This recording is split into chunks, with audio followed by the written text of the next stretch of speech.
श्री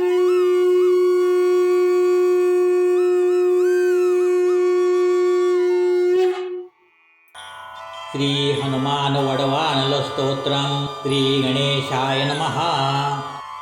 विनियोगाः ओम अस्य श्री हनुमान वडवानल स्तोत्र मंत्रस्य श्री रामचंद्र ऋषिः श्री वडवानल हनुमान देवता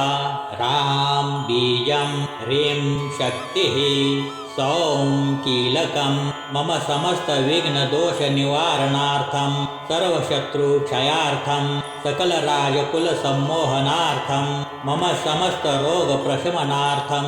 आयुरारोग्य ऐश्वर्याभिवृद्ध्यर्थं समस्त पाप क्षयार्थं श्री सीतारामचंद्र प्रीत्यर्थं च हनुमान वडवानल स्तोत्र जपमहं करिष्ये। अत ध्यानं मनोजवं मारुततुल्यवेगं जितेन्द्रियं बुद्धिमतां वरिष्ठं वातात्मजं वानरयूतमुख्यं श्रीरामदूतं शरणं प्रपद्ये। श्री हनुमान वडवानल स्तोत्रम् ओम राम ह्रीं ओम नमो भगवते श्री महाहनुमते प्रगट पराक्रम सकल दिग्मंडल यशोवितान धवलीकृत जगत्त्रितय वज्रदेह क्षुद्रावतार लंकापुरी दहन उमा अर्गल मंत्र उदरी बंधन दशशिरः कृतांतक सीताश्वसन वायुपुत्र अंजनी गर्भ संभूत श्रीराम लक्ष्मणानंदकर कपिसैन्य प्राकार सुग्रीव सायरण पर्वतोत्पाटन कुमार ब्रह्मचारिण गंभीरनाद सर्व पाप ग्रहवारण सर्व जरोच्चाटन डाकिनी विध्वंसन ओम राम ह्रीं ओम नमो भगवते महावीरवीराय सर्व दुःख निवारणाय ग्रहमंडल सर्वभूतमंडल सर्व पिशाच मंडलोच्चाटन भूतज्वर एकाहिक ज्वर द्व्याहिक ज्वर त्र्याहिक ज्वर चातुर्थिक ज्वर संताप ज्वर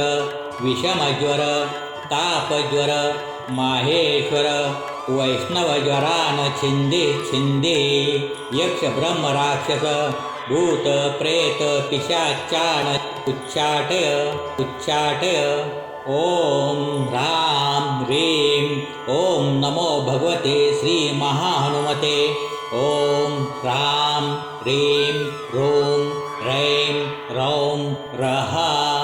आं हां हां हां हां ओम सौं एहि ओम हम ओम हम ओम नमो भगवते श्री महाहनुमते श्रवणचक्षुर्भूतानां शाकिनी डाकिनीनां विषमदुष्टानां सर्वविषं हर हर आकाशभुवनं भेदय छेदय मारय शोषय मोहय ज्वालय प्रहारय सकलमायां भेदय ओम राम ह्रीं ओम नमो भगवते महाहनुमते सर्वग्रहोच्चाटन परबलं क्षोभय सकलबन्धनमोक्षणं कुरु शीरः शूल गुल्मशूल सर्वशूलान् निर्मूलय नागपाश अनंत वासुकी तक्षक कर्कोटक कालियान यक्षकुल जलगत बिलगत रात्रीश्चर दिवाचर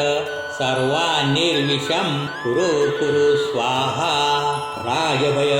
चोरभय परमंत्र परयंत्र परतंत्र परविद्याश्छेदय स्वमंत्र स्वयंत्र